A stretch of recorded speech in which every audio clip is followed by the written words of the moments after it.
오늘 제가 소개해드릴 책은 레프 니콜라예비치 톨스토이의 사람은 무엇으로 사는가입니다. 톨스토이는 1828년 9월 러시아 남부 툴라 근처의 야스나야 폴야나에서 태어났습니다. 그는 어려서 부모님을 잃고 숙모라고 부른 먼 친척 아주머니 밑에서 자랐는데요.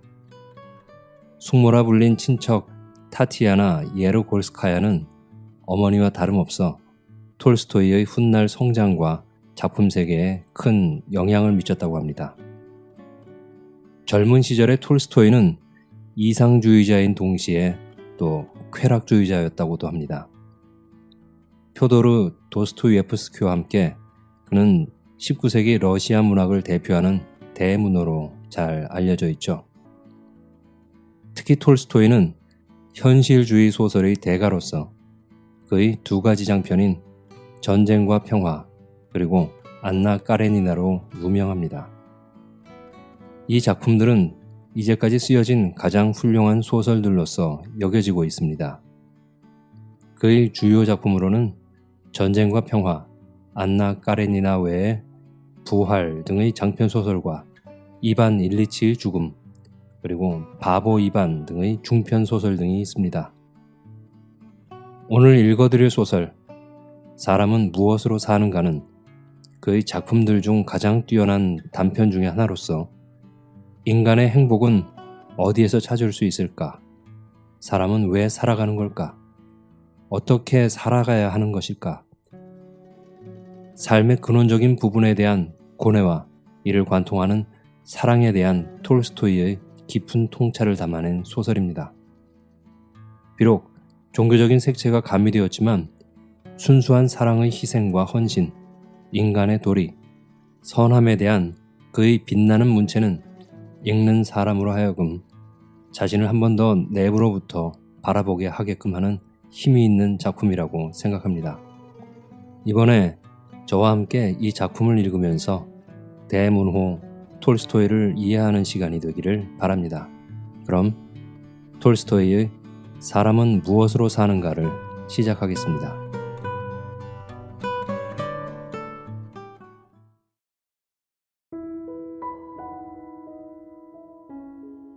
사람은 무엇으로 사는가? 톨스토이.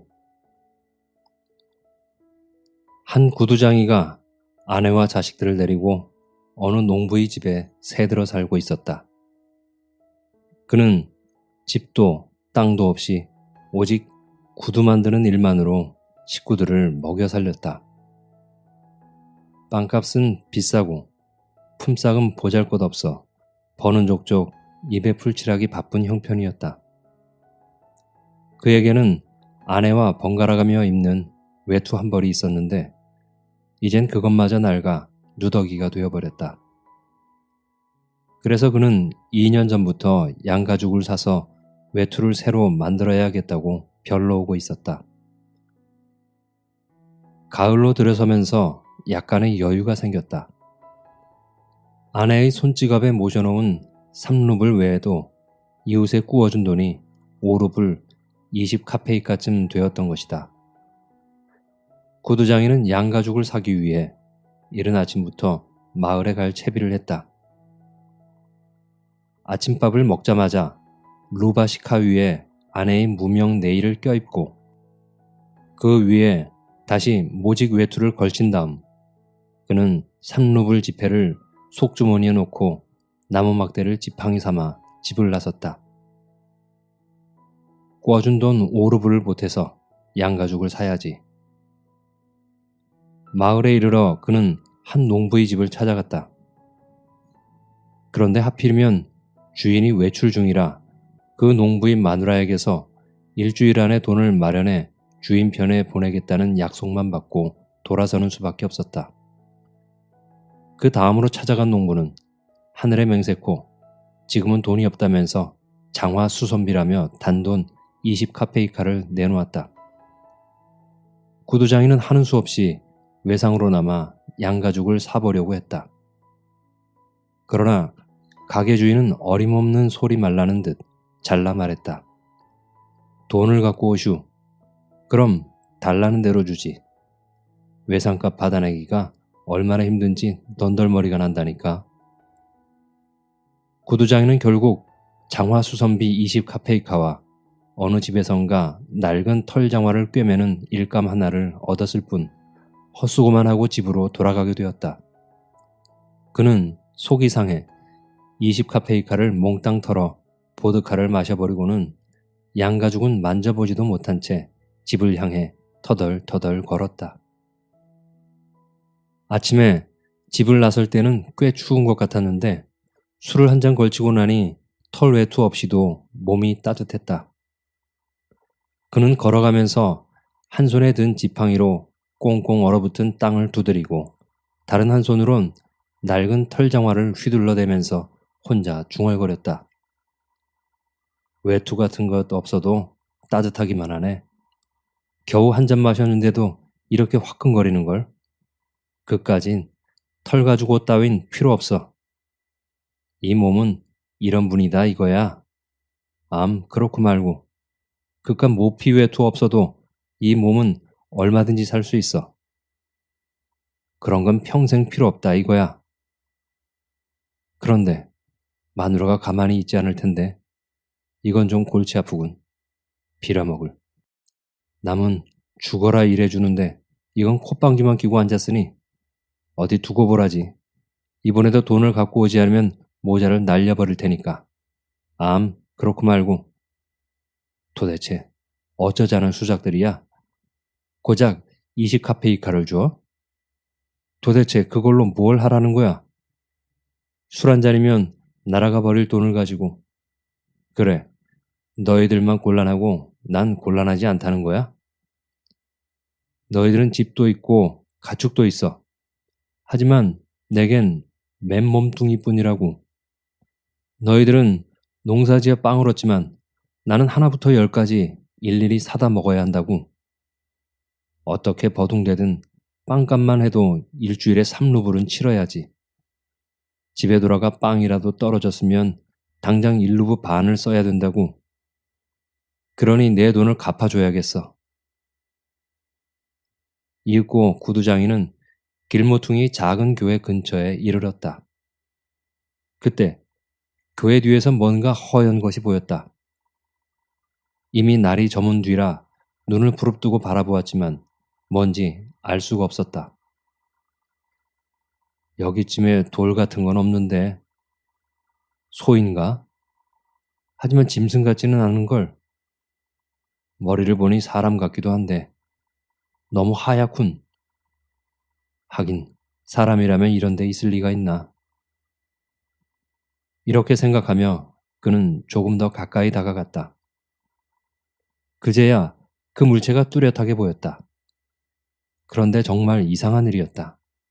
사람인 건 분명한데 죽었는지 살았는지 그 남자는 벌거벗은 알몸인 채 차디찬 교회 벽에 기대어 꼼짝을 않고 있었던 것이다. 구두장이는 갑자기 무서운 생각이 들었다. 누가 이자를 죽여 옷을 몽땅 벗기고는 여기 내다 버린 모양이군. 근처에서 어정거리다간 무슨 봉변을 당할지도 몰라. 구두장이는 그곳을 그냥 지나쳤다. 교회 모퉁이를 돌아가자 남자는 더 이상 보이지 않았다. 교회 앞을 지나면서 힐끔 돌아보니 남자가 벽에서 몸을 일으켜 움직이고 있는 것이 보였다. 남자는 이쪽의 거동을 살피고 있는 것 같았다. 구두장이는 덜컥 겁이 나서 생각했다. 다가가 볼까? 그냥 지나쳐 버릴까? 공연히 다가갔다가 무슨 봉변이라도 당하면? 누군지도 모르는데 좋은 일하고 이런 데 버려져 있을 리도 만무하지. 어쩌면 내가 접근하길 기다렸다가 달려들어 목을 조를지도 몰라. 그렇게 되면 꼼짝없이 당하는 수밖에. 설사 목을 조르지는 않는다 해도 뭔가 시끄러운 꼴을 당할 게 뻔해. 저 벌거숭이를 어쩐다. 내가 입고 있는 걸 홀랑 벗어줄 수도 없고. 오, 하느님, 제발 무사히 지나가게 해주십시오. 머릿속에 그런 생각들을 굴리며 구두장이는 걸음을 재촉했다. 그러나 교회를 거의 지나쳤을 무렵 갑자기 양심이 고개를 쳐들었다. 그는 길 복판에 멈춰서서 중얼거렸다. 도대체 뭘 하고 있는 거지, 세몬? 사람이 재난을 만나 죽어가고 있는데 겁을 집어먹고 슬그머니 꽁무니를 빼려 하다니 네가 무슨 큰 부자라도 된다는 거야?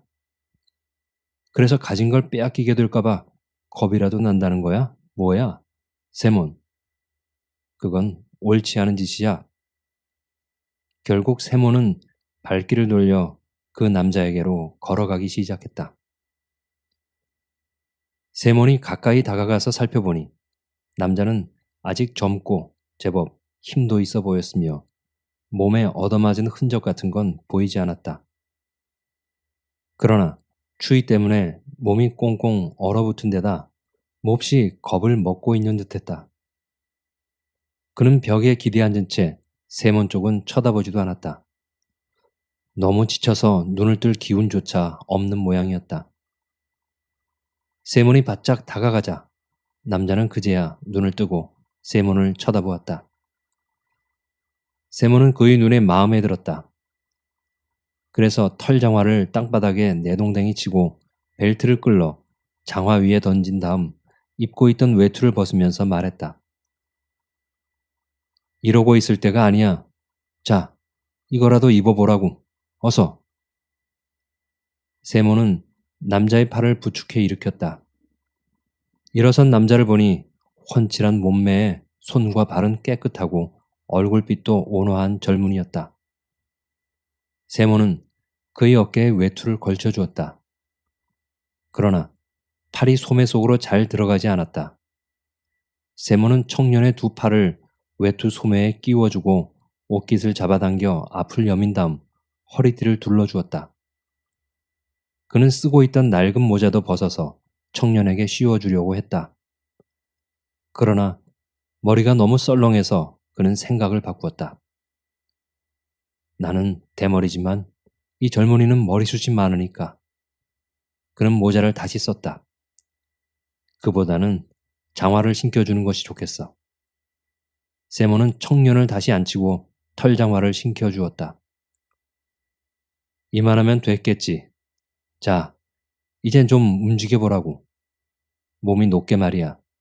여기서 우물쭈물할 것 없잖아. 그런데 자네, 걸을 수는 있겠나?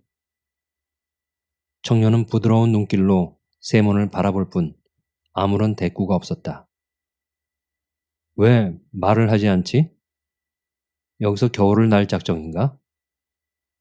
어디든 사람 사는 데로 가야지.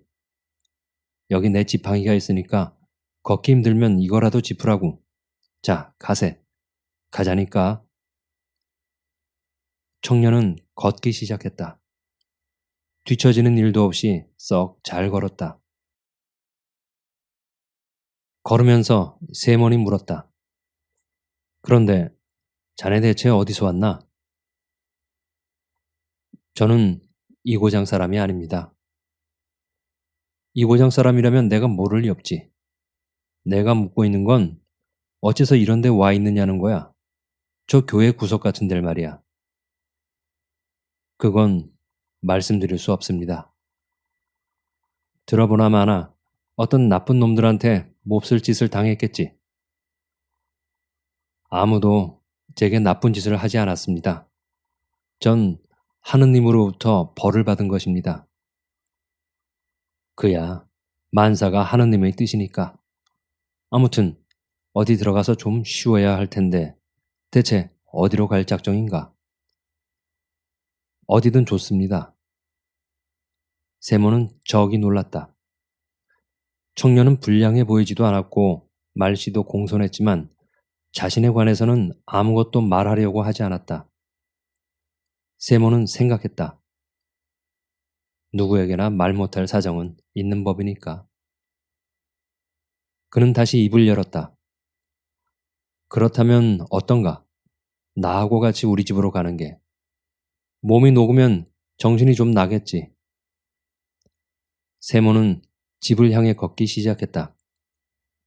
낯선 젊은이도 뒤떨어지지 않고 곧잘 따라왔다. 차가운 바람이 세몬의 루바시카 자락을 파고들었다. 술이 깨면서 오싹오싹 한기가 느껴졌다. 그는 연신 코를 훌쩍거렸다. 마누라에게서 빌려 입은 무명 속옷 앞자락을 바싹 당겨 여미면서 그는 생각했다. 털가죽 외투가 대체 어떻게 돼버린 거야? 모피 외투를 장만하러 나섰다가 입고 있던 것마저 벗어던진 꼴이 됐으니 거기다 벌거숭이 사내까지 달고 들어가면 마트리오나가 펄펄 뛸 게 뻔한데. 아내 생각을 하자 세몬의 마음은 우울해졌다. 그러나 옆에서 걷고 있는 젊은이를 돌아보자 그의 모퉁이에서 처음 발견했을 때 자신을 쳐다보던 그의 눈빛이 떠오르면서 마음이 다시 환하게 밝아왔다. 세몬의 아내는 일찌감치 집안일을 끝냈다. 장작을 쪼개고 물을 길어 와서 아이들과 같이 저녁을 먹은 다음 그녀는 생각에 잠겼다.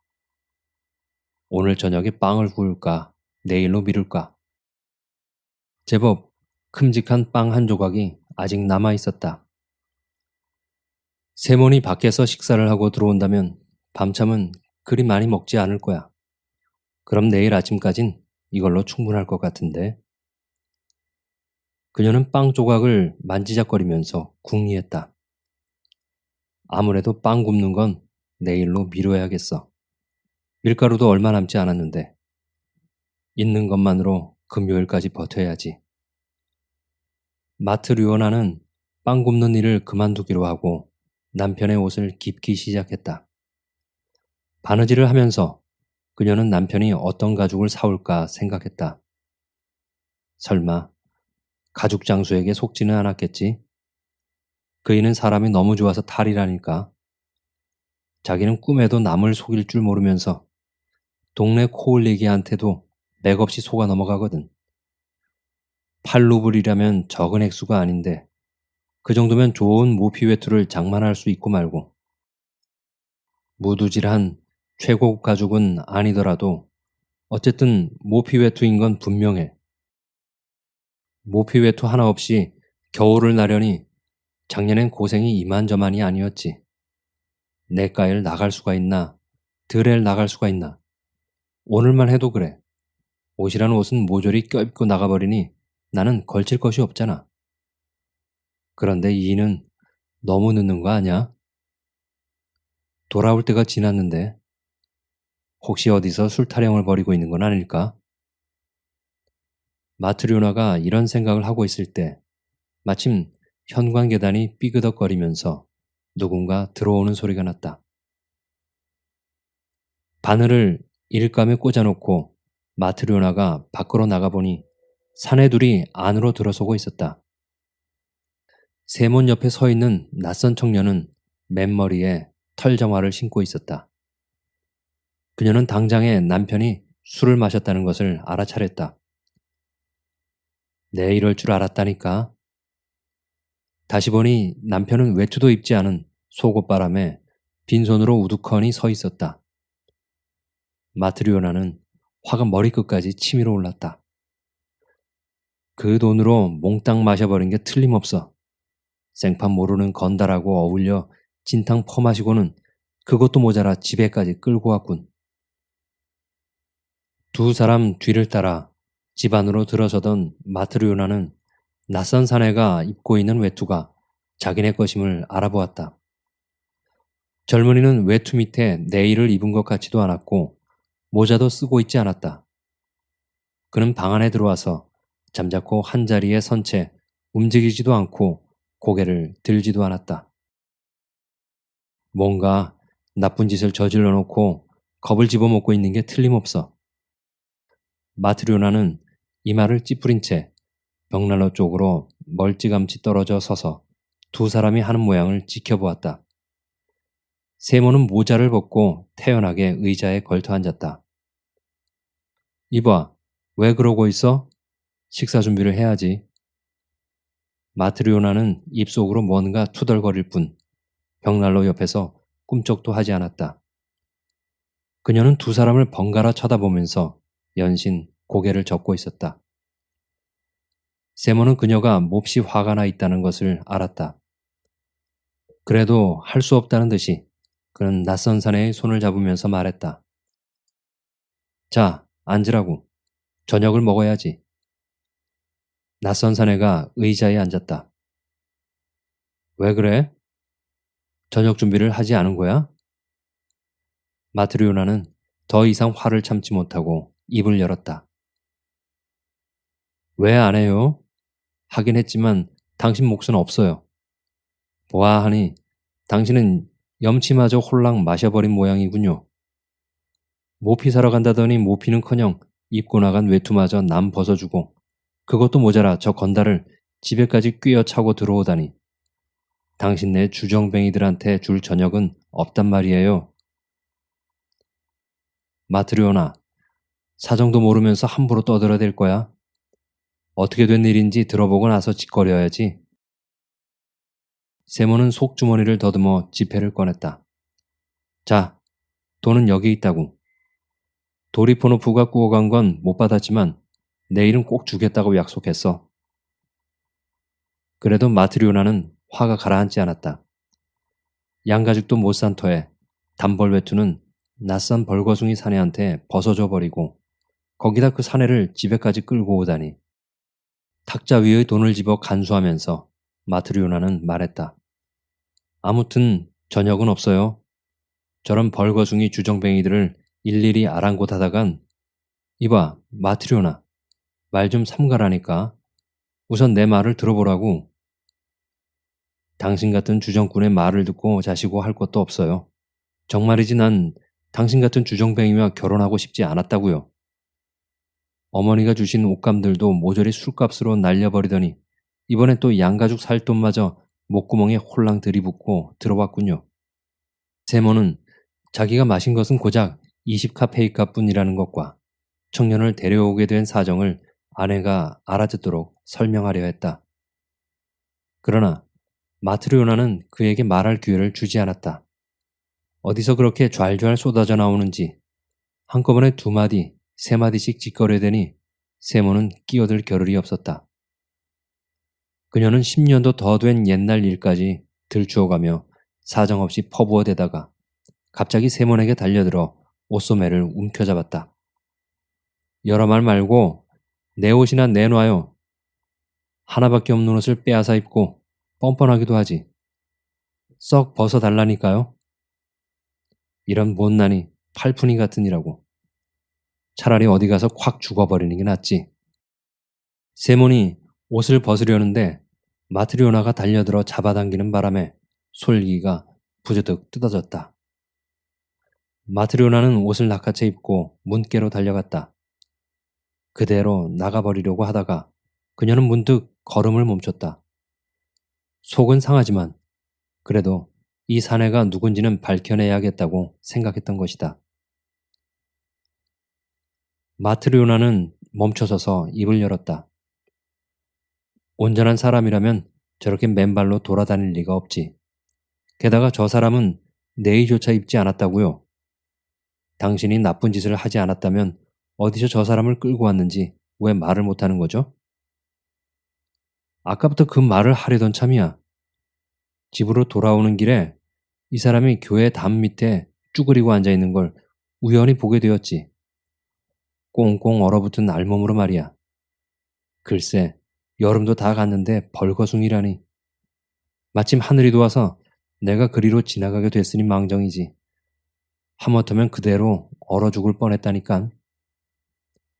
살아가노라면 언제 무슨 일을 당할지 누가 알겠어. 그래, 내가 외투를 입혀서 데리고 왔지. 마트리오나 당신도 마음을 가라앉히고 이 사람 처지를 생각해 보라고. 사람은 누구나 한 번은 죽는 거니까. 마트리오나는 뭔가 좀 더 심한 말을 퍼부어 주고 싶었으나 낯선 젊은이를 쳐다보자 왠지 말문이 막혔다. 청년은 걸상 끄트머리에 죽은 듯이 꼼짝도 하지 않고 앉아 있었다. 두 손은 무릎 위에 올려놓고 가슴팍에 고개를 떨군 채 눈을 드는 일도 없이 마치 무엇에 목을 졸리고 있기라도 한 것처럼 얼굴을 잔뜩 찌푸리고 있었다. 마트리오나가 잠자코 있자 세몬이 다시 입을 열었다. 마트리오나, 당신에겐 하느님도 없소? 마트리오나는 그 말을 듣고 다시 한번 낯선 청년을 바라보았다. 그러자 부글거리던 노여움이 호련히 가라앉았다. 그녀는 돌아서서 방구석에 있는 난로 곁으로 걸어가 저녁상을 차리기 시작했다. 잔을 탁자 위에 놓고 크바스를 따르고 남은 빵을 내놓았다. 나이프와 스푼을 놓으면서 그녀가 말했다. 와서 식사들 하세요. 세모는 낯선 청년을 식탁으로 데리고 갔다. 앉으라고 젊은이. 세몬이 빵 조각을 잘게 썰었다. 두 사람은 먹기 시작했다. 마트리오나는 식탁 끝에 앉아 한 손으로 턱을 괴고 낯선 젊은이를 바라보았다. 그러자 문득 젊은이가 가여워져서 돌보고 싶다는 생각이 들었다. 그 순간 청년이 갑자기 밝은 표정을 짓더니 찌푸렸던 이마를 펴고 눈을 들어 그녀를 쳐다보며 싱긋 웃었다. 식사가 끝나자 마트리오나는 그릇들을 치우고 낯선 청년에게 물었다. 당신은 어디서 왔죠? 저는 이 고장 사람이 아닙니다. 그런데 어째서 그런 곳에 있었나요? 그건 말할 수 없습니다. 당신 옷은 누가 벗겨간 거죠? 하느님께서 벌을 내리신 겁니다. 그래서 벌거벗고 쓰러져 있었단 말이에요? 네. 벌거벗은 채 쓰러져 거의 얼어 죽을 뻔했죠. 그런데 댁의 주인께서 저를 발견하고 가엾게 여겨 외투를 벗어서 입혀주고는 여기까지 데리고 온 겁니다. 여기 오자 이번엔 아주머니께서 절 불쌍하게 생각하시고 먹을 것과 마실 것을 주셨죠. 두 분께는 하느님의 은총이 내릴 겁니다. 마트리오나는 자리에서 일어나 방금 기어놓은 세몬의 낡은 네일을 창가에서 집어다 젊은이에게 건네주었다. 자, 이거라도 입어요. 그리고 어디든 마음에 드는 자리에 누워서 자요. 침대 위든 벽난로 옆이든. 낯선 젊은이는 외투를 벗고 네일을 입은 다음 침대에 드러누웠다.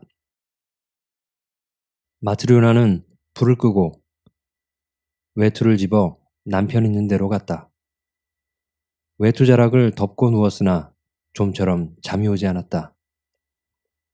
낯선 젊은이의 일이 도무지 머리에서 떠나질 않았던 것이다. 젊은이가 마지막 남은 빵을 먹어버리는 바람에 당장 내일 아침 먹을 것이 없다는 것과 남편의 내일을 주워버린 일을 생각하면 아쉬운 마음이 드는 것은 사실이었다. 그러나 젊은이가 싱긋 웃던 걸 생각하면 그녀의 마음은 어느새 환하게 밝아지는 것이었다. 마트리오나는 오래도록 잠을 이루지 못했다. 세몬도 잠이 오지 않는지 외투자락을 한 번씩 끌어당기곤 했다. 남은 빵은 다 먹어버렸는데 반죽을 해두지도 않았으니 내일은 어쩌죠? 옆집 말라냐 내더러 좀 구워달랄까? 그러든지 설마 삿입에 거미줄 치려고? 마트리오나는 한동안 말없이 누워 있었다. 그런데 저 사람 말이에요. 나쁜 사람 같지는 않은데 어째서 자기 얘기는 통하려 들지 않는 걸까? 뭔가 말 못할 사정이 있겠지. 세몬, 응? 우리는 남을 도와주는데 남들은 왜 아무도 우리를 도와주지 않는 거죠? 세몬은 뭐라고 대답해야 할지 알 수 없었다. 거 쓸데없는 소리 작작 하라니까. 그렇게 말하고 나서 그는 휙 돌아누워 잠들어 버렸다. 이튿날 세몬은 아침 일찍 잠이 깼다. 아이들이 일어나기 전에 마트리오나는 이웃집으로 빵을 꾸러 갔다. 어제 데리고 온 낯선 청년은 낡은 내의를 입은 채 걸상에 앉아 천장을 바라보고 있었다. 그의 얼굴은 어제보다 한결 밝아 보였다. 어떤가 젊은이, 배는 빵을 원하고 벗은 몸뚱이는 옷을 원하니 뭔가 벌이를 해야 하지 않겠나? 자네는 무슨 일을 할 줄 아나? 세모는 깜짝 놀라서 말했다. 뭐든 해보려는 마음만 있으면 되는 거야. 배워서 못할 일은 없으니까. 다들 일을 하니 저도 뭐든 해보겠습니다. 그런데 자네 이름이 뭔가? 미하일입니다. 그래, 미하일. 자네는 신상 이야기를 하고 싶지 않은 모양인데 그런 건 아무래도 좋아. 꼭 알아야 할 이유는 없으니까. 하지만 아무튼 밥벌이는 해야 해. 내가 시키는 대로 일을 해주면 밥은 먹여주겠네. 고맙습니다. 뭐든 열심히 배우겠습니다. 가르쳐만 주십시오. 세모는 실을 집어 손가락에 감아서 꼬기 시작했다. 어려울 건 없어. 자, 보라고. 미하일은 잠시 들여다보더니 금방 배워서 따라했다. 세모는 다시 꼰 실을 찌는 법을 가르쳤다. 미하일은 이번에도 금방 배웠다. 주인이 실을 꿰어 가죽 깁는 시범을 보이자 미하일은 이것도 이내 익혔다. 세몬이 무엇을 가르쳐도 미하일은 금방 터득하여 사흘이 지나자 거의 모든 작업 과정을 능숙하게 해낼 수 있게 되었다. 마치 이제까지 줄곧 구두를 꿰매어온 사람 같았다. 그는 부지런히 일하고 조금밖에 먹지 않았다. 그리고 한가할 때면 조용히 천장만 쳐다보았다. 밖으로 나가지도 않고 농담을 하거나 웃는 법도 없었다. 미하일이 웃어 보인 건 처음 왔던 날 마트리오나가 저녁을 준비했을 때뿐이었다. 하루가 지나고 일주일이 지나고 1년이 지났다. 미하일은 여전히 세몬의 집에 살면서 가게 일을 거들어주고 있었다. 미하일의 솜씨에 대해서는 소문이 자자했다. 세몬의 직공 미하일만큼 튼튼하고 모양 좋은 구두를 짓는 사람은 없다고 하여 이웃 마을에서까지 주문이 밀려드는 덕분에 세몬의 수입은 날로 늘어갔다. 어느 겨울날이었다. 세몬이 미하일과 마주 앉아 일을 하고 있는데 삼두마차 한 대가 방울소리를 요란하게 울리며 집 앞에 멈췄다. 창문으로 내다보니 마차는 가게 바로 앞에 멈춰 서 있었는데 젊은 사람 하나가 마부석에서 뛰어내려 마차 문을 열었다. 마차 안에서 모피 외투를 입은 신사가 나왔다. 마차에서 내린 신사는 세몬의 가게를 향해 층계를 올라왔다. 마트리오나가 뛰어나가 문을 활짝 열었다. 신사는 몸을 구부리고 가게 안으로 들어와 허리를 쭉 폈다. 그는 머리가 천장에 닿을 만큼 키가 컸고 몸집은 방 안을 꽉 채울 정도였다. 세몬이 일어나서 인사를 했다. 그는 신사의 거대한 몸집에 놀라 벌린 입을 다물지 못했다. 이제껏 살아오면서 이런 사람은 본 적이 없었던 것이다. 세몬도 호리호리한 체격이었고 미하일도 여인 편이었으며 마트리오나로 말할 것 같으면 더욱이나 삐쩍 마른 나뭇가지나 다름없는 몸매였는데 이 신사는 어디 딴 세상에서라도 왔는지 얼굴이 불그스름하게 윤이 나고 목덜미는 황소처럼 굵직한 것이 마치 온몸이 무쇠로 만들어진 것 같았다. 신사는 숨을 한번 크게 내쉬더니 외투를 벗고 의자에 앉으면서 물었다. 주인이 누군가? 세몬이 앞으로 나서면서 말했다. 제가 주인입니다, 나리. 손님은 하인에게 큰 소리로 외쳤다. 페치카, 물건을 가져오너라. 하인이 달려가 꾸러미 하나를 들고 들어왔다. 손님은 꾸러미를 탁자 위에 올려놓았다. 풀어. 하인이 꾸러미를 풀었다. 안에서 나온 것은 가죽이었는데 손님이 그것을 손가락으로 쿡쿡 찌르며 세몬에게 말했다. 이게 무슨 가죽인지 알겠나? 알고 말고요, 나리. 이봐, 정말 이 가죽이 무슨 가죽인지 안단 말인가? 세몬이 가죽을 만져보고 나서 대답했다. 네, 아주 좋은 가죽입니다요. 그야 물론 좋은 가죽이지. 얼간이 같으니라고. 자넨 이런 가죽을 구경조차 못 해봤을걸. 이건 독일산이야. 20루블이나 주고 산 거라고. 세몬은 겁먹은 얼굴로 말했다. 저 같은 놈이 감히 만져볼 수도 없는 물건이구만요. 그렇다마다. 그런데 이걸로 내 발에 꼭 맞는 장화를 지을 수 있겠나? 지을 수 있습니다요, 나리. 신사는 느닷없이 버럭 고함을 질렀다. 지을 수 있다고? 도대체 누구의 장화를 짓는지, 어떤 가죽으로 짓는지 똑똑히 기억해 두란 말이야. 나는 1년을 신어도 모양이 망가지지 않고 꿰맨 자리가 뜯어지지도 않는 장화를 원해.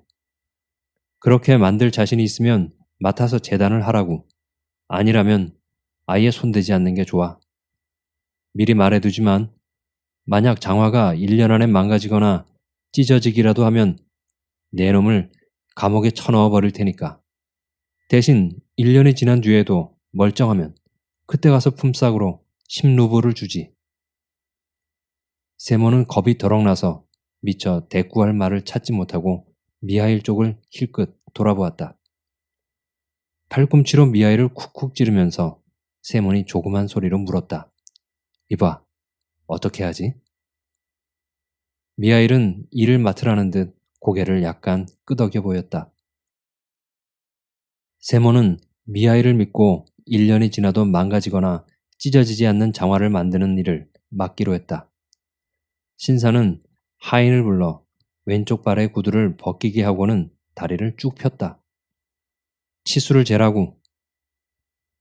세모는 50cm 정도 되는 종이를 이어붙였다.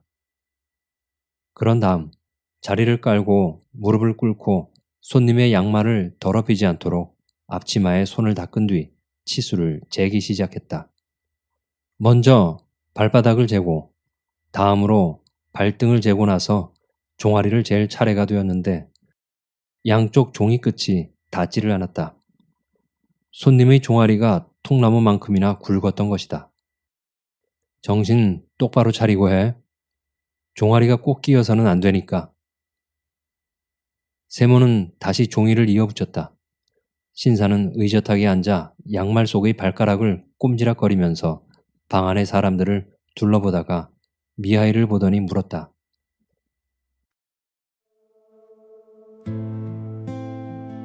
I don't blame you for living this wish had been enough for you to stay.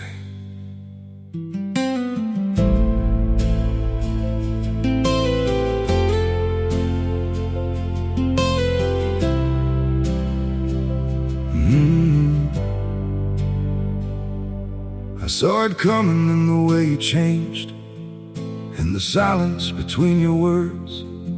Every I'm fine felt heavier than truth, like something breaking unheard. I tried to fix what I didn't understand, held on tighter as you slipped away. But love can't grow where it's already gone. 저 사람은 누구지? 저희 가게의 직공인데 솜씨가 그만입니다. 그가 나리의 장화를 짓게 될 것입니다요. 똑똑히 기억해두라고. 1년을 신어도 끄떡없는 신발을 만들어야 해. 신사가 미하일에게 말했다. 세몬도 미하일을 돌아보았다. 그런데 미하일은 손님의 얼굴은 보지도 않고 그 뒤의 구석만 응시하고 있었다. 마치 그곳에 누군가가 있어 그가 누군지 알아내려고 유심히 살피고 있는 것 같은 표정이었다. 한동안 물끄러미 방구석을 바라보고 있던 미하일은 갑자기 싱크뒀더니 얼굴이 환하게 밝아졌다. 뭘 보고 싱글거리는 거야? 멍청한 놈 같으니. 정신 차려서 기한 내에 장화를 만들어낼 궁리나 할 일이지. 네, 기한 내에 틀림없이 만들어 놓겠습니다. 미하일이 말했다. 명심하라고. 신사는 구두를 신고 외투를 입은 다음 문간으로 향했다. 그런데 허리를 구부려야 한다는 사실을 깜빡 잊어버린 탓에 문틀에다 이마를 세게 들이받았다. 신사는 한바탕 욕설을 퍼붓고는 이마를 문지르며 마차를 타고 가버렸다. 신사가 떠나는 걸 보고 세몬이 말했다. 정말 굉장한 손님이야. 저런 사람은 여간해서 죽일 수도 없을걸. 문틀이 부서지도록 이마를 부딪혔는데도 그다지 아파하는 것 같지 않더군. 그러자 마트리오나가 말했다. 저렇게 호사하게 사는데 체격이 안 좋을 수가 있겠수. 저런 사람한테는 저승사자도 감히 범접을 못할 거예요. 세몬이 미하일에게 말했다. 일을 맡기 했지만 까딱 잘못하다간 꼼짝없이 감옥행이야. 최고급 가죽인데다 손님 성깔도 여간 아니니 만에 하나라도 실수가 없어야 할 텐데. 자네가 눈도 밝고 나보다 솜씨도 나으니 여기 이 치수대로 재단을 해보게. 나는 겉가죽을 꿰맬 테니까. 미하일은 시키는 대로 신사가 가져온 가죽을 탁자 위에 펼쳐놓고 가위로 자르기 시작했다. 옆에 서서 미하일이 마름질하는 것을 들여다보고 있던 마트리오나는 깜짝 놀랐다. 구두 짓는 일이라면 그녀도 이젠 제법 안다고 자부하는 터인데 가만 보니 미하일은 손님이 주문한 장화 모양과는 전혀 딴판으로 가죽을 둥글게 자르고 있었던 것이다. 주의를 줄까 하다가 그녀는 다시 생각했다. 손님이 주문한 내용을 내가 제대로 듣지 못한 것인지도 모르지. 나보다야 아무래도 미하일이 더 잘 알고 있을 테니까 공연히 참견하지 않는 게 좋을 거야. 미하일은 마름질을 마치고 가죽을 꿰매기 시작했다. 그런데 장화를 꿰맬 때 쓰는 두 겹실이 아니라 슬리퍼를 짓는 한 겹실을 사용하는 것이다. 마트리오나는 이번에도 깜짝 놀랐으나 역시 참견하지 않았다. 미하일은 부지런히 일손을 놀리고 있었다. 점심때가 되어 세몬이 일어나서 보니 미하일은 신사의 가죽으로 슬리퍼를 만들고 있었다. 세몬은 너무 놀라서 비명을 질렀다. 이게 웬일인가? 우리 집에서 일한 지 1년이 넘도록 미하일이 실수하는 걸 본 적이 없는데 하필이면 지금 같은 때 이런 엄청난 잘못을 저지르다니. 손님은 굽있는 장화를 주문했는데 밋밋한 슬리퍼 따위를 만들었으니 가죽을 통 못 쓰게 돼버렸잖아. 손님한테 뭐라고 변명한단 말인가. 이런 가죽을 쉽게 구할 수도 없을 텐데. 그는 미하일에게 말했다. 여보게, 이게 무슨 짓인가? 자네, 나를 죽이려고 작정했구만. 손님은 분명 장화를 주문했는데 자넨 도대체 뭘 만들어 놓은 건가? 세몬이 미하일을 나무라기 시작한 순간 현관 문고리가 덜거덕거리더니 누군가가 문을 두드렸다. 창문으로 내다보니 누가 말을 타고 와서 이제 막 고삐를 비끄러매고 있는 중이었다. 나가보니 그는 좀 전에 왔던 신사의 하인이었다. 안녕하십니까? 어서 와요. 그런데 무슨 일로? 주문했던 장화에 관한 일로 마님의 심부름을 왔습니다. 장화에 관한 일이라고? 장화인지 구두인지 이제 필요 없게 됐습니다. 나리께서 돌아가셨거든요. 아니, 뭐라고 했어? 여기서 댁으로 돌아가시던 길에 마차 안에서 돌아가셨습니다. 댁에 도착해서 내려드리려고 보니까 나리께서 짐짝처럼 바닥에 뒹굴고 있는 게 아니겠습니까? 벌써 몸이 굳어버린 뒤라 가까스로 마차에서 끌어내렸지요. 그래서 마님께서 제게 분부하셨습니다. 구두방에 가서 말하여라. 아까 나리께서 주문하신 장화는 필요 없게 되었으니 대신 그 가죽으로 죽은 사람에게 신기는 슬리퍼를 지어달라고 말이야. 그리고 완성되길 기다려서 슬리퍼를 가지고 오너라. 그래서 제가 이렇게 달려온 것입니다. 미하일은 마름질하고 남은 가죽 조각을 뭉쳐 탁자 한쪽으로 치우고 나서 완성된 슬리퍼를 툭툭 털어 앞치마에 닦은 다음 하인에게 내밀었다. 안녕히 계십시오. 여러분, 이만 가보겠습니다. 하이는 슬리퍼를 받아들고 돌아갔다. 다시 1년이 지나고 2년이 지나 미하일이 세몬의 집에 온 지도 어느덧 6년이 되었다. 처음이나 마찬가지로 그는 어딜 나다니지도 않고 실없는 소리를 짓거리는 법도 없었다. 그동안 그가 웃은 것은 단 2번뿐이었다. 마트료나가 저녁을 차려주었을 때와 장화를 맞추러 온 신사를 보았을 때였다. 세몬은 이 제자가 기특해 죽을 지경이었다. 그는 이제 더 이상 미하일에게 어디서 왔느냐고 묻지 않았다. 다만 미하일이 일을 그만두고 나가버리지는 않을까 은근히 걱정스러울 뿐이었다. 어느 날 온 식구가 한자리에 모여 있을 때였다. 마트료나는 화덕에 냄비를 올리고 아이들은 의자 사이를 뛰어다니거나 창밖을 내다보며 놀고 있었다. 세모는 창가에 앉아 가죽을 꿰매고 미하일은 다른 창가에서 구두 뒤축을 다는 중이었다. 그때 사내 아이가 의자를 넘어 미하일에게 다가와서 그의 어깨를 흔들며 창밖을 가리켰다. 미하일 아저씨, 저길 좀 봐요. 어떤 아줌마가 계집애 둘을 데리고 우리 집으로 오고 있어요. 계집아이 하나는 절름발인데요. 그 말을 듣자 미하일은 갑자기 일손을 멈추고 고개를 돌려 창문 밖을 유심히 바라보았다. 세모는 놀랐다. 이제껏 바깥을 내다보는 일이라곤 없던 사람이 오늘따라 창문에 얼굴을 들이대다시피 하고 뭔가를 정신없이 바라보고 있었기 때문이었다. 세몬도 밖을 내다보았다. 깨끗하게 차려입은 부인이 가게를 향해 걸어오고 있었다. 부인은 털외투를 입고 두툼한 목도리를 두른 두 여자아이의 손을 잡고 있었다. 아이들은 누가 누군지 분간할 수 없을 만큼 닮은 얼굴을 하고 있었는데 다만 한 아이가 다리를 약간 절고 있었다. 부인은 현관 계단을 올라와 문을 열더니 먼저 두 여자아이를 안으로 들여보내고 자기도 따라 들어왔다. 안녕하세요.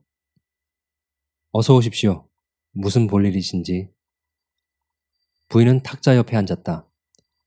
여자아이들은 낯이 선 듯 그녀의 무릎에 매달렸다. 아이들에게 봄의 신을 구두를 맞춰주려고요. 그러세요? 저희들은 그렇게 작은 구두는 지어본 적이 없지만 할 수 있을 겁니다. 가장자리에 장식을 단 것이 좋을까요? 안에 천을 받친 것이 좋을까요? 여기 미하일은 솜씨가 정말 훌륭하답니다. 세몬이 미하일을 돌아보니 그는 우두커니 앉아 두 여자아이의 얼굴을 뚫어져라 쳐다보고 있었다. 그 모습이 다시 세몬을 놀라게 했다. 하긴 두 아이 모두 드물게 예쁘기는 했다. 눈동자는 새까맣고 두 볼은 포동포동하고 발그스름했으며 모피 외투에 비싼 목도리를 두르고 있었다. 그렇더라도 미하일이 무슨 연유로 저렇듯 열심히 아이들을 바라보고 있는지 세몬은 이해할 수 없었다. 미하일은 마치 그 아이들을 이전부터 잘 알고 있는 것 같았다. 세몬은 이상하다고 생각하면서도 부인에게로 돌아앉아 흥정을 계속했다. 곧 값을 정하고 치수를 잴 차례가 되었다. 부인은 다리를 저는 아이를 안아올려 무릎에 앉혔다. 수고스럽겠지만 이 아이의 치수는 2가지로 재주셔야겠어요. 불편한 발 쪽은 한 짝이면 되고 성한 발에 맞춰서 3짝을 지어주세요. 두 아이가 치수가 같거든요. 이 아이들은 쌍둥이랍니다. 세모는 치수를 재고 나서 다리가 불편한 아이를 가리키며 물었다. 어쩌다 이렇게 됐습니까? 정말 귀여운 아이인데 날 때부터 그랬었나요? 아니에요. 아이들 엄마가 잘못해서 그만. 이때 마트료나가 끼어들었다. 부인과 아이들이 어디 사는 누구인지 궁금해서 견딜 수가 없었던 것이다. 그럼 부인은 이 아이들의 친어머니가 아니신가요? 어머니도 아니고 친척도 아니랍니다. 남남간이지만 그냥 맡아서 기르고 있는 거예요. 그런데도 이처럼 귀여워하시는군요. 직접 낳은 아이가 아니더라도 키우다 보면 정이 들게 마련이니까요. 두 아이 다 제 젖을 먹여 길렀답니다.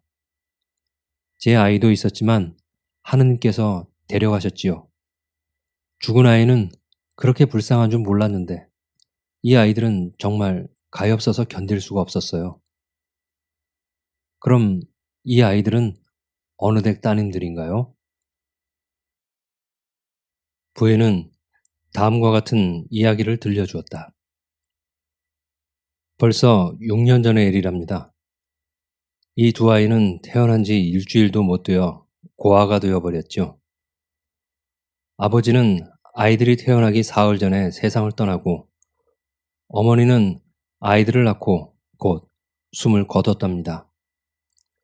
저는 남편과 함께 이웃에서 농사를 짓고 살았는데 이 아이들의 부모와는 한 식구처럼 지내는 사이였지요. 아이들 아버지는 숲에 들어가 혼자 일을 하다가 어느 날 큰 나무가 넘어지면서 허리를 덮치는 바람에 쓰러져 정신을 잃었어요. 가까스로 집에까지 옮겨다 놓았지만 곧 저 세상으로 가고 말았지요. 그리고 며칠 안 있어 그의 아내가 쌍둥이를 낳은 거예요. 바로 이 아이들이죠.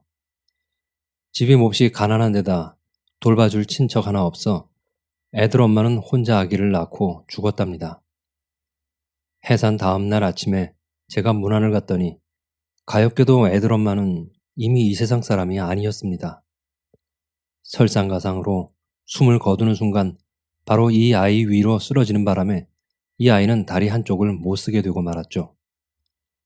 마을 사람들이 죽은 사람을 씻기고 수의를 입히고 관을 만들어 장례를 치렀습니다. 다들 친절한 사람들이었거든요.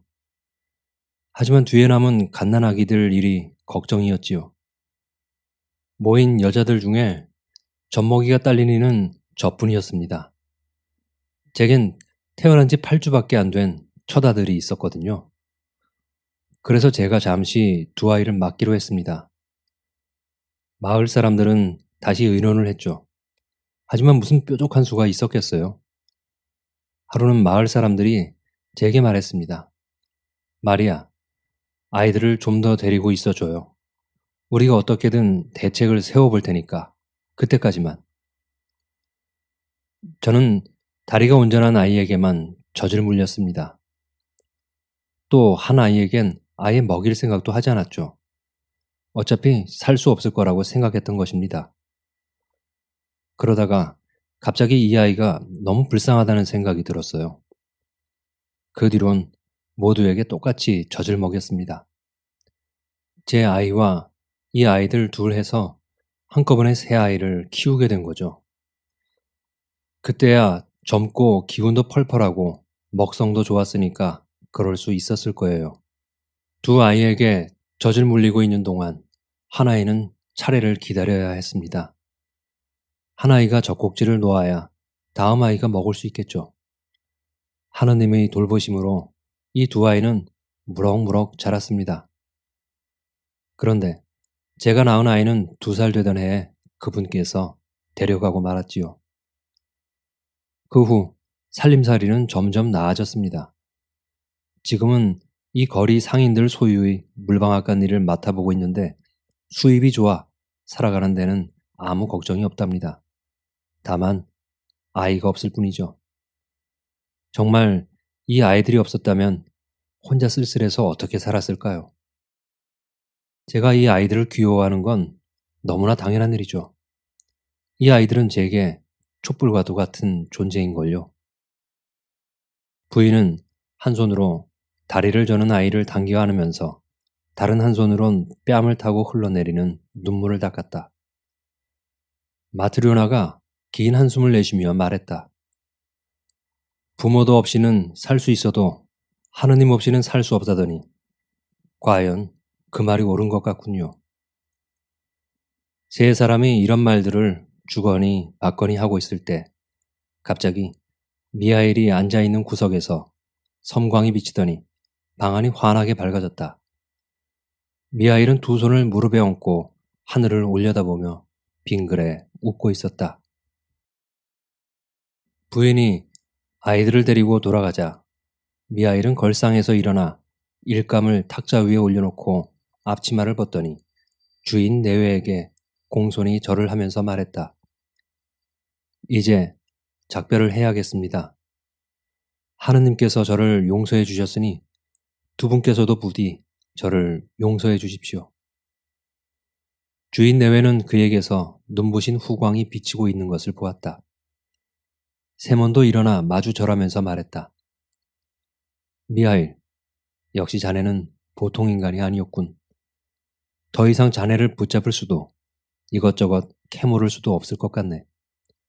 하지만 이것 한 가지만은 알려줄 수 없겠나? 내가 처음 자네를 만나 집으로 데리고 왔을 때 자네는 몹시 어두운 얼굴을 하고 있었네. 그러다가 집사람이 저녁을 대접하자 자네는 싱긋웃으며 갑자기 표정이 밝아졌는데 그건 어찌된 영문인가? 그 뒤 어느 신사가 장화를 맞추러 온 적이 있었지. 그때도 자넨 싱긋웃으며 밝은 표정을 지었어.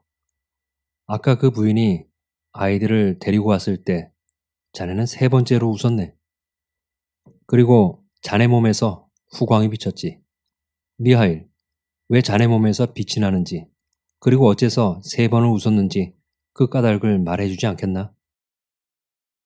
미하일이 입을 열었다. 제 몸에서 빛이 나는 건 다름이 아닙니다. 저는 지금까지 하느님의 벌을 받고 있었는데 이제 용서를 받았기 때문이죠. 그리고 제가 세 번 웃은 것은 하느님께서 제게 내리신 세 가지 말씀의 뜻을 알게 되었기 때문입니다. 첫 번째 말씀의 뜻은 아주머니께서 저를 가엾게 여겨주셨을 때 깨달았지요. 그래서 웃었던 겁니다. 두 번째 말씀의 뜻은 부자 나리가 장화를 주문했을 때 알게 되었습니다. 그래서 두 번째로 웃었지요. 그리고 오늘 두 여자아이를 보았을 때 세 번째 말씀의 의미를 알게 되어 또다시 웃은 것입니다. 세몬이 다시 물었다. 하느님께서는 무슨 이유로 자네에게 벌을 내리셨는가? 그리고 하느님의 세 가지 말씀이란 무언가? 미하일이 대답했다. 제가 벌을 받은 것은 하느님의 말씀을 거역했기 때문입니다. 저는 본래 천사였는데 하루는 하느님께서 제게 한 여인의 영혼을 거두어오라는 분부를 내리셨습니다. 제가 지상에 내려와서 보니 그 여인은 몹시 쇠약한 몸으로 자리에 누워 있었습니다. 여인은 방금 쌍둥이 아이를 낳았던 것입니다. 갓난아기들은 어머니 곁에서 꼼지락거리고 있는데 어머니는 아기들에게 젖을 먹일 기운조차 없어 보였습니다. 여인은 나를 보자 하느님께서 보내신 줄 짐작하고 흐느껴 울면서 말했습니다.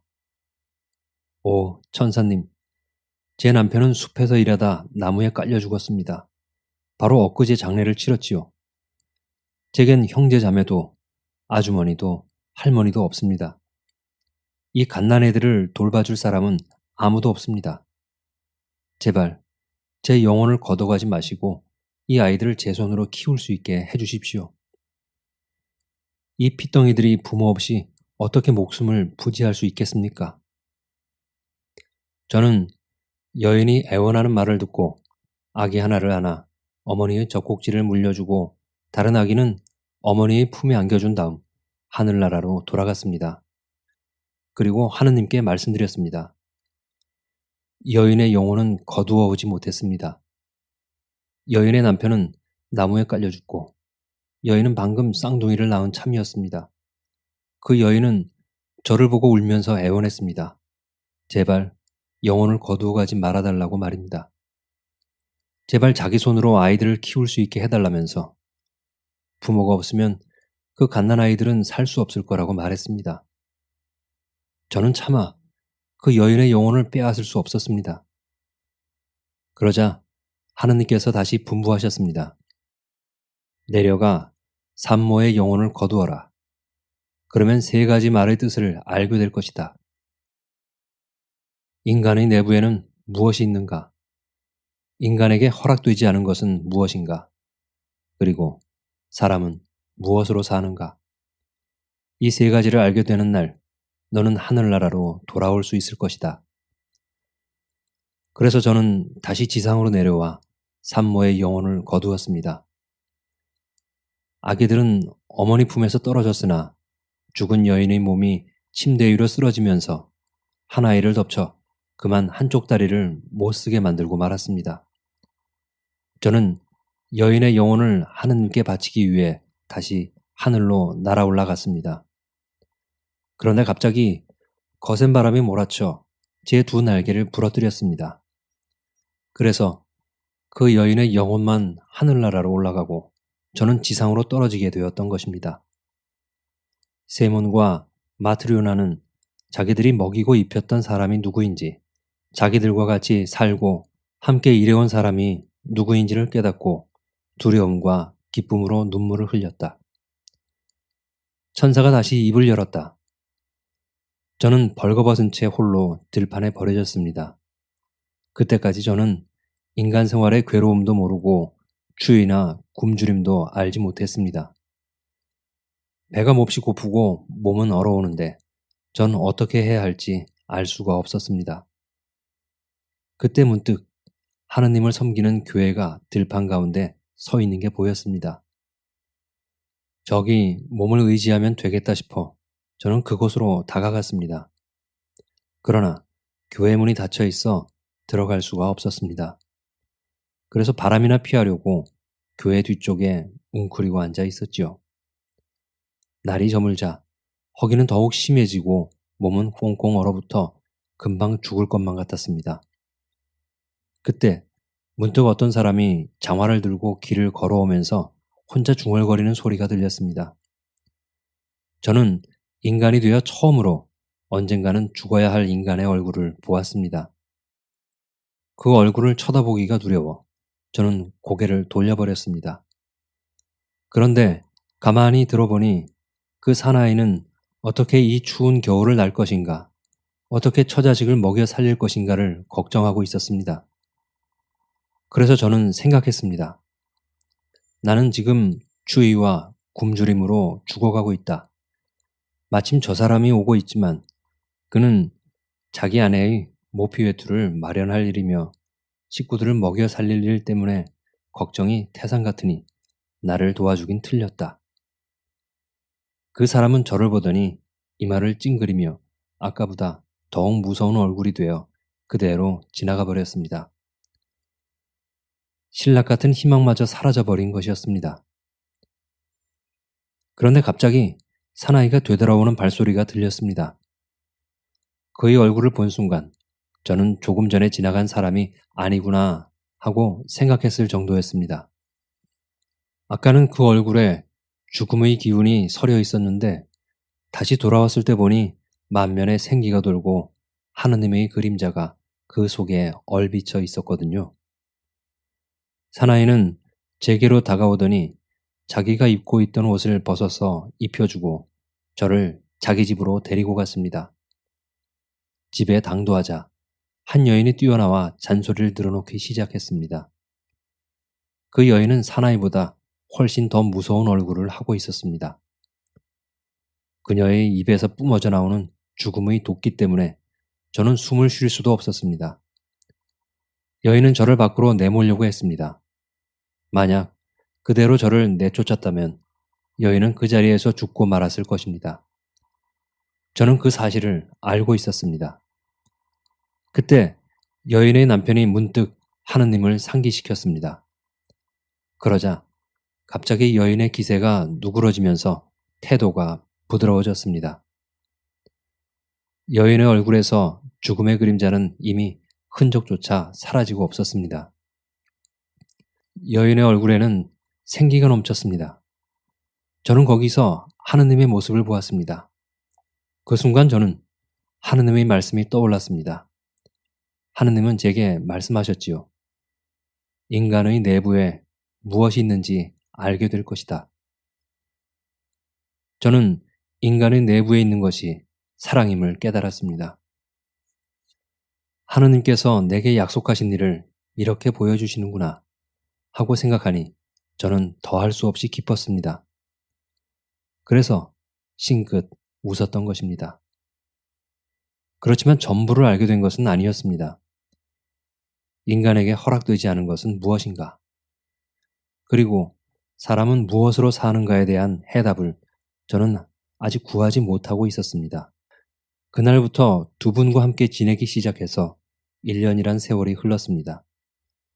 어느 날 한 사나이가 찾아와서 1년을 신어도 망가지거나 찢어지지 않을 장화를 주문했습니다. 그 사나이를 쳐다보는 순간 저는 그의 등 뒤에 제 동료인 죽음의 천사가 서 있는 걸 알아보았습니다. 저 말고는 아무도 보지 못했지만 저는 그 천사를 알고 있었습니다. 그리고 사나이의 영혼이 해가 지기 전에 그의 몸을 떠나게 되리라는 사실도 알고 있었죠. 저는 생각했습니다. 이 사나이는 1년을 신어도 망가지지 않을 신발을 원하지만 자신이 오늘 중으로 죽을 거라는 사실은 모르는구나. 저는 인간에게 허락되지 않은 것은 무엇인가? 라는 하느님의 두 번째 말씀을 생각해냈습니다. 인간의 내부에 무엇이 있는지는 이미 알고 있었습니다. 그리고 이번에는 인간에게 허락되지 않은 것이 무엇인지를 깨달은 것입니다. 그것은 바로 자기에게 진정 필요한 것이 무엇인지를 아는 지혜였습니다. 옛 동료였던 천사를 만난 일도 기뻤지만 무엇보다도 두 번째 말씀의 뜻을 깨닫게 된 것이 기뻐서 저는 다시 싱긋 웃었던 것입니다. 하지만 아직도 전부를 깨닫지는 못했습니다. 사람은 무엇으로 사는가를 저는 아직 알지 못하고 있었습니다. 그래서 저는 계속 이 댁에 머무르면서 하느님께서 마지막 말씀의 뜻을 깨닫게 해주시기를 기다리고 있었던 것입니다. 마침내 6년째 되는 오늘, 한 부인이 쌍둥이 여자아이를 데리고 가게를 찾아왔습니다. 그 아이들을 보았을 때 저는 태어나자마자 어머니를 잃어버린 그 아이들이 무사히 잘 자라고 있다는 걸 알게 되었습니다. 저는 생각했습니다. 아이들을 위해 그 어머니가 눈물을 흘리며 살려달라고 애원했을 때 나는 그 여인의 말대로 아이들은 부모 없이 살아갈 수 없다고 생각했었다. 그러나 아이들과 아무 상관도 없는 여인이 그 애들을 맡아 잘 키우고 있지 않은가? 그 부인이 남의 아이들로 인해 감격의 눈물을 흘리는 모습에서 저는 살아계신 하느님을 발견했습니다. 또한 사람은 무엇으로 사는가에 대한 해답도 깨달았지요. 하느님께서 마지막 깨달음을 주심으로써 마침내 저를 용서해 주신 것을 알고 너무 기쁜 나머지 세 번째로 웃었던 것입니다. 이윽고 천사의 모습이 드러났는데 전신이 눈부신 빛으로 에워싸여 똑바로 쳐다볼 수 없을 정도였다. 천사가 커다란 목소리로 말하기 시작했다. 스스로 말을 하는 것이 아니라 마치 하늘에서 소리가 울려오는 것 같았다. 나는 이와 같은 일을 깨달았다. 모든 인간은 스스로를 걱정하는 마음으로서가 아니라 사랑으로서 살아가는 것이다. 어머니에게는 자신의 아이들이 살아가는데 무엇이 필요한지를 아는 힘이 주어지지 않았다. 부자 또한 자기에게 무엇이 필요한지 알지 못했다. 어떤 인간에게도 자기에게 필요한 것이 살아서 신을 장화인지 죽은 뒤 신을 슬리퍼인지 아는 것이 허락되지 않았다. 내가 인간이었을 때 무사히 살아갈 수 있었던 것은 나 자신이 내 일을 여러 가지로 걱정하고 염려했기 때문이 아니라 지나가던 행인과 그 아내에게 사랑이 있어 나를 가엾게 여기고 사랑해 주었기 때문이다. 두 고아들이 잘 자라온 것도 많은 사람들이 걱정하고 염려해 준 덕분이 아니라 한 여인에게 사랑의 마음이 있어 그들을 불쌍하게 생각하고 사랑해 주었기 때문이다. 모든 인간이 살아가고 있는 것은 각자 자신의 일을 염려하기 때문이 아니라 그들 가운데 사랑이 있기 때문이다. 나는 일찍이 하느님께서 인간에게 생명을 주시고 그들이 잘 살아가기를 바라고 계시다는 것을 알았지만 이제 다시 한 가지를 깨달았다. 이는 곧 하느님께서 인간들이 뿔뿔이 흩어져 사는 것을 원치 않으신다는 것이다. 바로 그렇기 때문에 하느님께서는 인간 각자에게 무엇이 필요한가를 보여주지 않으시는 것이다. 그분은 인간들이 하나가 되어 살아가기를 원하시며 그래서 자신과 모든 인간을 위해 진정으로 필요한 것이 무엇인지를 계시하신 것이다. 이제야말로 나는 깨달았다.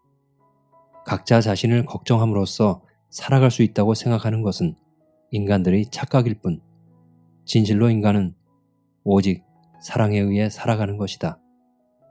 마음에 사랑이 가득한 자는 하느님의 나라에 살고 있는 것이며 하느님은 그 사람 안에 계신다. 왜냐하면 하느님은 사랑이시기 때문에. 말을 마치자 천사는 하느님을 찬양하는 노래를 부르기 시작했다. 웅장한 목소리가 울려 퍼져 온 집안이 울리는 듯했다. 그때 천장이 갈라지고 땅에서 하늘까지 불기둥이 치솟았다. 세몬과 그의 아내와 아이들은 저도 모르게 땅바닥에 엎드렸다. 미하일의 등에 날개가 돋아나 활짝 펼쳐졌다. 천사는 하늘로 날아 올라갔다. 이윽고 세몬이 정신을 차렸을 때는 집은 옛날 모습 그대로였고 방 안에는 그의 가족 외에는 아무도 없었다.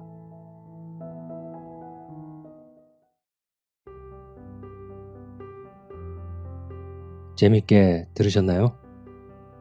서두에 드렸던 질문을 다시 한번 생각해 봅니다. 나는 무엇으로 사는가?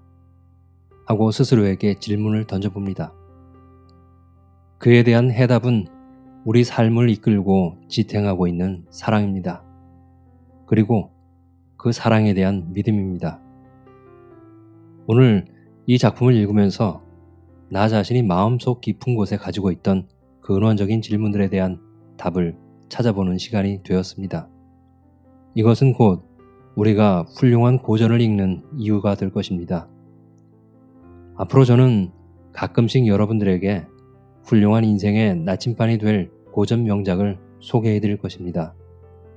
지금까지 톨스토이의 사람은 무엇으로 사는가를 읽어드렸습니다.